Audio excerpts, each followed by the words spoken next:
Greetings, gifted education peers. Today we're going to see if Howard Gardner's theory of multiple intelligences has a chance to identify and serve, gives us a chance to identify and serve diverse gifted populations. Well, what's the big idea? The big question we're trying to answer is if Gardner's theory can combat the biases and injustices surrounding culture, economics, and gender when identifying and serving students of all backgrounds. What's the initial answer? Well, it's messy. Gardner, I fully believe that of the theorists we've covered, Gardner gives us the best chance.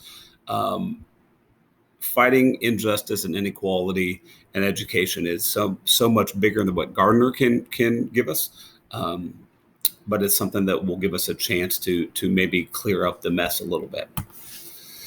I'd like to start with Gardner's quote about intelligence being too important to be left to intelligence testers. Definitely denotes that there's something wrong with the intelligence testers or the test itself.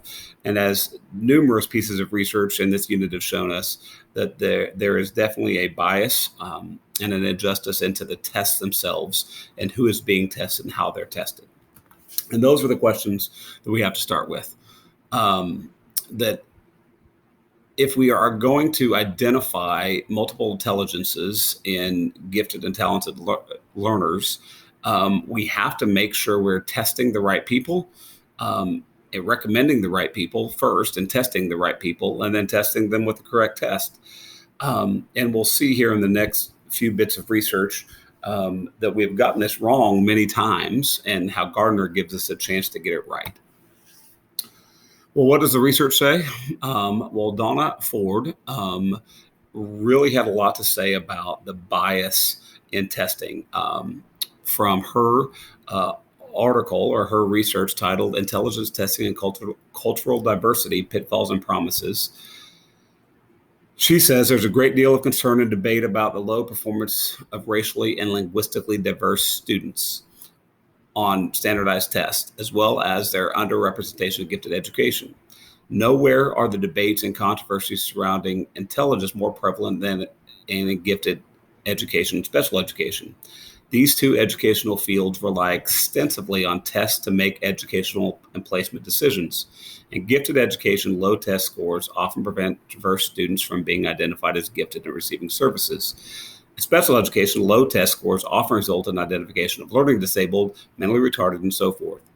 Racially and linguistically diverse students, including African Americans, Hispanic Americans, Native Americans, are underrepresented in gifted education and overrepresented in special education.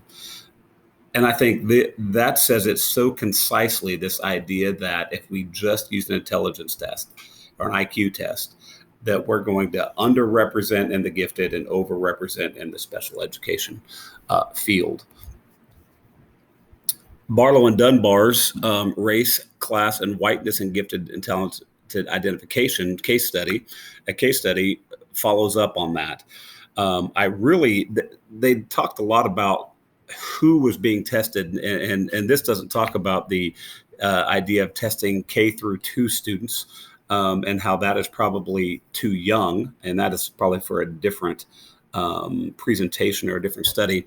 But I really thought this stood out to me, especially as a white male in a predominantly white school. It says prior to 1997, the only children to attend the gifted and talented magnet that they were studying were those whose parents wanted to enroll them in the school. Some parents knew about the school for various reasons. Siblings attended, they heard about the school from other parents, or a teacher suggested this school might be a good fit for their child. And this is what interested me. As noted by Ford and others, teachers more often identify as gifted, well-behaved, or model students who are socialized to white behavior norms, thus excluding potentially eligible students with culturally different behaviors. That we often as teachers identify the students who are well-behaved and fit the norm of what we suggest are well-behaved students. And those are the ones we line up into the gifted program.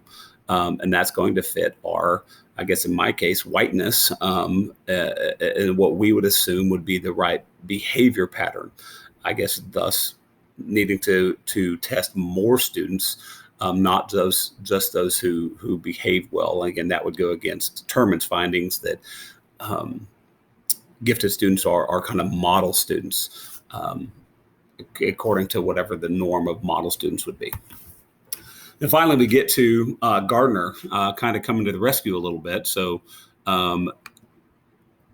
Gardner's theory of multiple intelligences gives us a way to identify more students and in more ways than just intelligence. So I guess if you want to think about it backwards, if intelligence testing is biased and limiting, then we need a way to identify students and their gifts and talents that's more than just intelligence. And from our previous study, we learned that Gardner does that.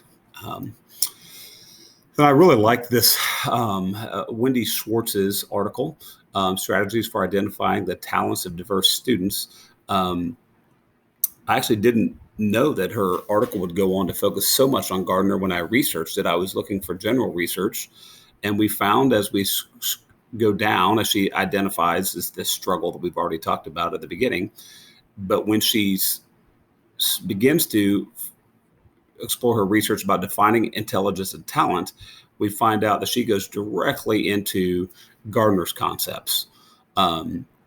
She says, using Gardner's concepts, the concept of multiple intelligences, many indicators of talent can be found in all children, regardless of ethnicity or poverty issues. In fact, gifted people may manifest their abilities through just a single talent, such as music or mathematics. Also, evidence of giftedness, particularly in children of diverse cultures, is often non-traditional.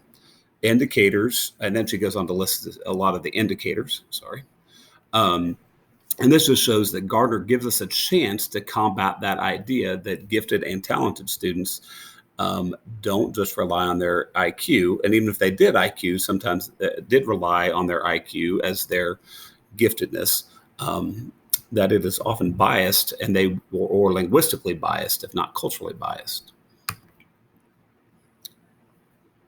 Gardner speaks to this himself in his own research and findings. According to Gardner, the implication of the theory that learning and teaching should focus on the particular intelligences of each person. For example, if an individual has strong spatial and musical intelligences, they should be encouraged to develop these abilities. Gardner points out that the different intelligences represent not only different content domains, but also learning modalities. A further implication of the theory is that assessment of abilities should be measured all forms of intelligence, not just linguistic or logical, mathematical. Gardner also emphasizes that cultural context of multiple intelligences. Each culture tends to emphasize particular intelligences, and he goes on to give some examples from his findings. But I think that applies directly to what we're talking about here, is that these multiple intelligences gives us a chance to identify gifted and talented, no matter their cultural or linguistic, economic or gender background. So what's the conclusion? It's still messy. By no means would I claim that Gardner has it all figured out, but I do think his theory of multiple intelligences gives parents, educators, counselors, administrators a fighting chance to combat the biases and injustices that all too often keep every student with gifts and talents from being identified and served.